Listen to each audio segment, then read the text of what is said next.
ഇന്ന് തന്നെ ഡൗൺലോഡ് ചെയ്യൂ. കാണൂ നിങ്ങളുടെ ഫേവറേറ്റ് ഷോസ്.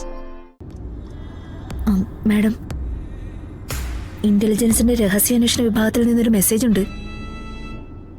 മാഡത്തിനെതിരെ പരുത്തിക്കുന്നിൽ നിന്ന് അറ്റാക്ക് ഉണ്ടാവാൻ സാധ്യതയുണ്ടെന്നാ പറയുന്നത്. അങ്ങോട്ട് പോണ്ടെന്നാ പറയുന്നത്. നമ്മൾ പുറപ്പെട്ട വിവരം ശത്രുക്കൾ അറിഞ്ഞിരിക്കുന്നു. അവര് പണിയെടുത്ത് തുടങ്ങിയിരിക്കുന്നു. എന്നെ കൊണ്ട് ചെയ്തു തരാൻ പറ്റുന്നതാണ് ഞാൻ ചെയ്തു തന്നിരിക്കും. ശരി, എങ്കിൽ എനിക്കൊരു വക്കീലിനെ ഏർപ്പാടാക്കിത്താ. ഈ നശിച്ച ജീവിതത്തിൽ നിന്ന് ഞാൻ എങ്ങനെയെങ്കിലും ഒന്ന് രക്ഷപ്പെട്ടോട്ടെ. ശ്യാമേ, ഇടി കൂടുന്നുണ്ട് നിന്റെ അഹങ്കാരം. എന്തും ആവാന്നുള്ള ഭാവമാ, ആരോടും എന്തും പറയാന്നുള്ള തോന്നലും. നിന്റെ പൊട്ടത്തരത്തിനൊക്കെ താളത്തിന് തുള്ളാൻ നിൽക്കുന്ന ആളല്ല വിഷ്ണു. ആ ശരി, എന്നാ അമ്മ എന്നെ എനിക്കൊരു വക്കീലിനെ ഏർപ്പാടാക്കിത്താ. ഈ വീട്ടിൽ നിന്ന് ഒരാളും നിനക്ക് വേണ്ടി ഇക്കാര്യത്തിന് സപ്പോർട്ട് ചെയ്യില്ല. വിഷ്ണു, ഇനി ഇവളോടൊന്നും പറയാൻ നിൽക്കണ്ട. അവള് തന്നിഷ്ടത്തിന് കാര്യങ്ങൾ നീക്കട്ടെ. ആരൊക്കെ എന്തൊക്കെ പറഞ്ഞാലും ശരി, ഞാൻ വക്കീലിനെ കാണുക തന്നെ ചെയ്യും. എന്തോ നോക്കി നിൽക്കുവാടി, വാ ഇവിടെ. അവിടെ ബെല്ലടിക്കാം. വേഗം നടക്ക്. ശ്യാമേ, എന്നാ നീ വണ്ടി കയറി, ഞാൻ ഡ്രോപ്പ് ചെയ്യാം. വേണ്ട, പുറത്തേക്ക് ഇറങ്ങിയാലേ ഓട്ടോ കിട്ടും, ഇല്ലെങ്കിൽ ഞാനങ്ങ് നടക്കും. ഇവളെ എന്റെ വീട്ടിൽ നിന്നാ വളരുന്നേ, അതും എന്റെ അടുത്ത് നിന്ന്. അപ്പോ എന്റെ പരിമിതികളും കഷ്ടപ്പാടുകളും എല്ലാം അറിഞ്ഞ് എന്നെ വളർന്നാ മതി. അവിടെ അധികാരവും അവകാശവും കൊണ്ട് ആരും വരരുത്. ഇതെന്റെ ഒരു അപേക്ഷയാ, ജീവിക്കാനുള്ള കൊതി കൊണ്ടുള്ള ഒരു അപേക്ഷ.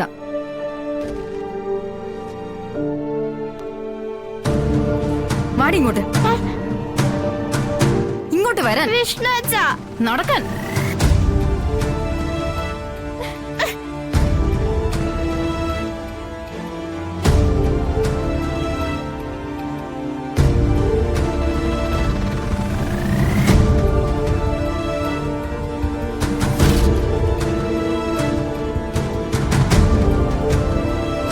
ശാരദാമ്മ, അവള് വാശിയാ വിഷ്ണു. ആ വാശിയും കൊണ്ട് അവള് പോട്ടെ. എവിടം വരെ പോകുന്നൊന്നും അറിയാലോ. തൊട്ടാ പൊട്ടുന്ന നീർക്കുമ്പളെയാണ് ജീവിതമൊന്നും മനസ്സിലാക്കാൻ കഴിവില്ലാത്തവളൊന്നും സ്വസ്ഥതയോടെ ഭൂമിയിൽ ജീവിക്കണ്ടെന്നേ.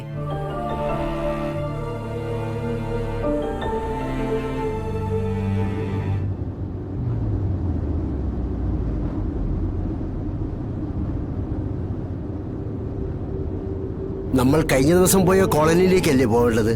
അതെ, പരുത്തിക്കുന്ന് കോളനി.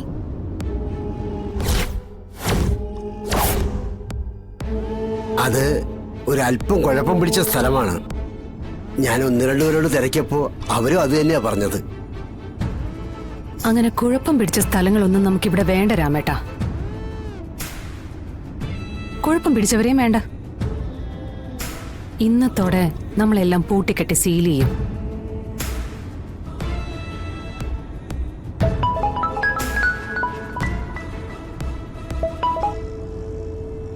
ആ അതെ, അനുപല്ലവിയ. ഞങ്ങൾ അങ്ങോട്ട് പൊയ്ക്കൊണ്ടിരിക്കുക. ആ ശരി, അതുപോലെ ചെയ്യാം.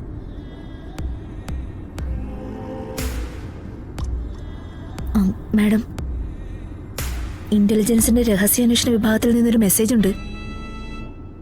മാഡത്തിനെതിരെ പരുത്തിക്കുന്നിൽ നിന്ന് അറ്റാക്ക് ഉണ്ടാവാൻ സാധ്യതയുണ്ടെന്നാ പറയുന്നത്.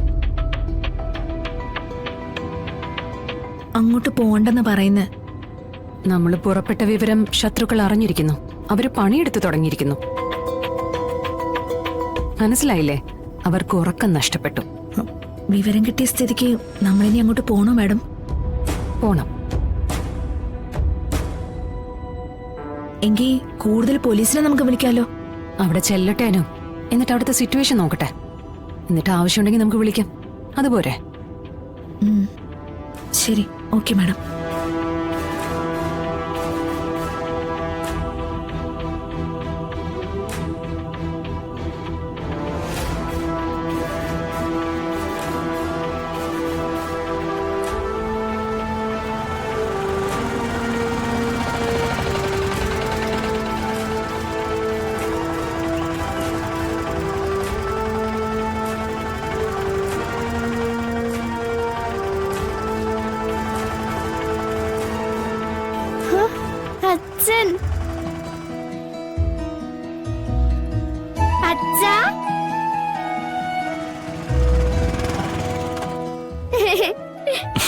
അച്ഛാ.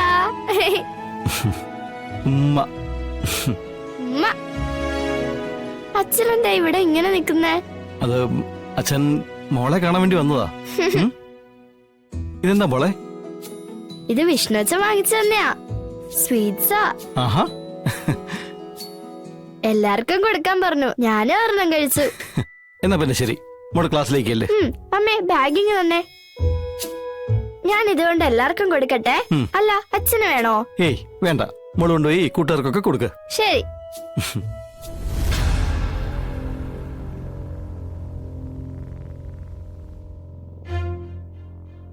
ശ്യാമേ,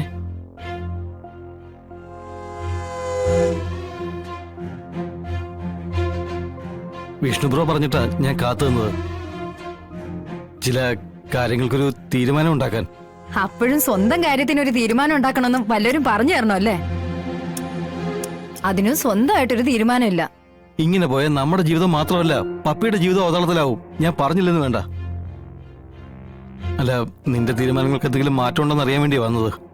നിങ്ങളെ ദത്തെടുത്ത ദത്തമ്മയ്ക്കും മറ്റുള്ളവരുടെ മുൻപിലും പരിഹാസപാത്രമായിട്ട് നിൽക്കാൻ ഞാൻ ഇനി നിന്ന് തരില്ല. ഇതിന്റെ അവസാന തീരുമാനമാണോ? അല്ല, എന്നെ നിങ്ങൾ എല്ലാവരുടെ മുമ്പിൽ വെച്ച് അപമാനിച്ച് വലിച്ചിറക്കി വിട്ടതിന് രോഹിത്തിന് മാപ്പ് പറയാൻ പറ്റുമെങ്കിൽ ഞാൻ എന്റെ തീരുമാനം മാറ്റാം. പക്ഷേ എല്ലാവരുടെയും മുമ്പിൽ വെച്ച് നിങ്ങളത് പറയണം. എങ്കിൽ ഞാൻ വരാം. നീ കാണിച്ച തന്റെ അടുത്തിനാ ഞാൻ ശകാരിച്ചത്. അത് വലിയ തെറ്റായിട്ടൊന്നും എനിക്ക് തോന്നിയിട്ടില്ല. നിങ്ങൾക്ക് തോന്നില്ല, കാരണം രോഹിത്തിന് കുടുംബമായിട്ട് താമസിക്കണമെന്ന് ആഗ്രഹമില്ല. ദേ, രോഹിത് ഇപ്പൊ എന്റെ മുന്നിൽ വന്ന് നിൽക്കുന്നത് തന്നെ മറ്റുള്ളവരെ ബോധ്യപ്പെടുത്താനായിട്ടല്ലേ? ആത്മാർത്ഥത ഇല്ലാത്ത സ്നേഹം അല്പായുസ. രോഹിത്തിന് മറ്റെന്തെങ്കിലും പറയാനുണ്ടോ? ശ്യാമേ, നീ വരുന്നില്ലെങ്കിൽ വരണ്ട. ഞാൻ പപ്പി മോളെ കൊണ്ടുപോകും. അവള് വളരേണ്ടതേ ആ വീട്ടിലാ. അതിന്റെ കാരണം നിനക്കറിയാവുന്നതാണല്ലോ. അങ്ങനെയാണെങ്കിലേ നിങ്ങൾക്കെതിരെ ഗാർഹിക പീഡനത്തിന് കൊണ്ട് കേസ് കൊടുക്കും. നീ കൊണ്ടുപോയി കേസ് കൊടുത്ത് നോക്ക്. കോടതിയിൽ എന്ത് പറയണമെന്നൊക്കെ എനിക്ക് നന്നായിട്ട് അറിയാം. നിങ്ങളെ കൊണ്ട് ഞാൻ അഴി എണ്ണിപ്പിക്കും.